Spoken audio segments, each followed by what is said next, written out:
Our building was swaying back and forth. There was smoke coming up the stairwell. It was heartbreaking, flying over people with dogs and children, and they're waiting for help. Where we're standing right now probably had 10 feet of storm surge.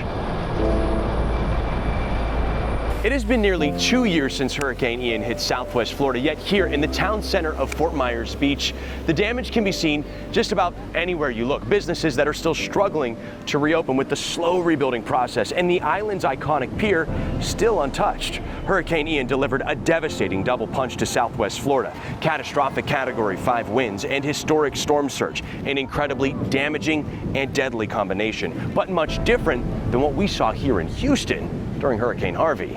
Harvey was, I think, a slightly weaker storm, but they obviously had two very different the effects. Ian and Harvey, two very different hurricanes impacting two vastly different areas, but both having the same outcome: utter devastation. This bullseye of 40 inches of rain affecting millions of people. While Houston was spared the worst of Harvey's wind and storm surge, we're just as prone to a catastrophic impact from a storm just like Ian. We have this platform that sits kind of along our coastline, and you guys have the same thing up around the Houston area. You have all this water that's pulled up in front of the storm, and then once you get up into that step, it exacerbates. We've seen that exact scenario play out before with Hurricane Ike and with other past hurricanes far before modern technology. We found some historic records of 20 feet for I think it was the 1900 Galveston storm. But today, we have technology, including this, a $100,000 drone. What's the point in all this money flying through the sky, looking at the beach? Well, our work here is sort of helping communities determine how Ian impacted the coast, and then learn from those impacts. The drone and LiDAR sensor on the bottom are being used to map the Florida Gulf Coast before, immediately after, and years following Hurricane Ian. The mapping we're doing sort of reveals vulnerabilities along the coast. Vulnerabilities like this: areas of the beach badly eroded by storm surge, which can undermine buildings, leading to even more destruction. The storm surge actually causes problems twice. Once coming in, the so-called flood surge, and once going out, the ebb surge. And that returning water created, horrendous conditions. The worst of the erosion is near the beach access points, purposeful cuts and dunes which are meant to protect us. There's no reason why beach crossovers can't be constructed. While some researchers use technology, others are tapping into Mother Nature's wisdom. Nature does more in resilience than it does in resistance. Wynn Everett from the Water School at Florida Gulf Coast University is studying how nature handles hurricanes in hopes to find translations to human nature. One of the answers is that different species handle it in different ways. One of the best translations from the ecosystem to humans is trees to houses. This palm tree can live along the coast because it's hardy and it can weather those hurricanes, but an oak tree or a sycamore tree or even a cherry blossom, you don't see those here along the coast because they can't weather the storm. So these trees, they have grown to become resistant, and it's the same with our building. Think of like that little one-story beach bungalow as a oak tree or a sycamore tree. It can't withstand the hurricanes.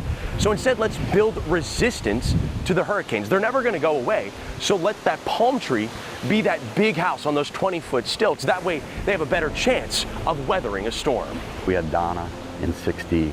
We, 44 years later, had Charlie. 11 years later, we had Irma. 5 years later, we had Ian. A trend that keeps first responders busier and busier. Texas A&M Task Force 1 is by far the busiest team in the country. Director Jeff Saunders manages this $7 million cache of equipment. He's been to every major hurricane in the last 20 years, including both Ian and Harvey. Is there an easier type of hurricane to respond to? One that goes into non-populated areas. Whether it's historic rains from Harvey or inundating storm surge from Ian, it's still going to involve the same amount of search and rescue. The same goes for law enforcement. There's people out here waving for help, trying to get out of. These pilots with the Lee County Sheriff's Office flying us today were the first in the sky after Hurricane Ian. There were things still actively burning down. Even the region's leading law enforcement agency is learning lessons and sharing what they learned with other departments. Every single day at noon, I delivered updates to our citizens. One of those messages, communication. Another, cracking down on crime. How did you approach looting during and post-Ian? The figurehead of the agency needs to come out very, very public immediately. You come and you try to hurt one of our residents or steal, you're going to jail. But it's not just crime. First responders had to evacuate themselves as Ian bore down on Southwest Florida, leaving people who refused to evacuate in their homes, where many wouldn't make it. Storm surge is very real, and it killed a lot of people.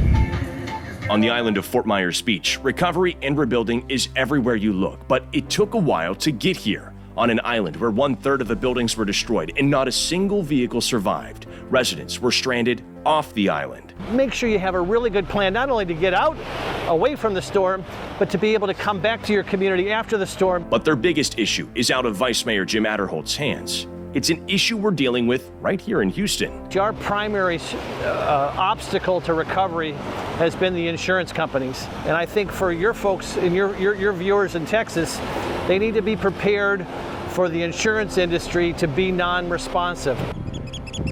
With every hurricane comes a new set of lessons we can all learn from Florida to Texas. Each time a community is knocked down, it can help another build back quicker and stronger. In Southwest Florida, they're not there yet, but they're close. I call it a functional paradise. On Fort Myers Beach, Florida, Gage, Goulding, KPRC-2 News.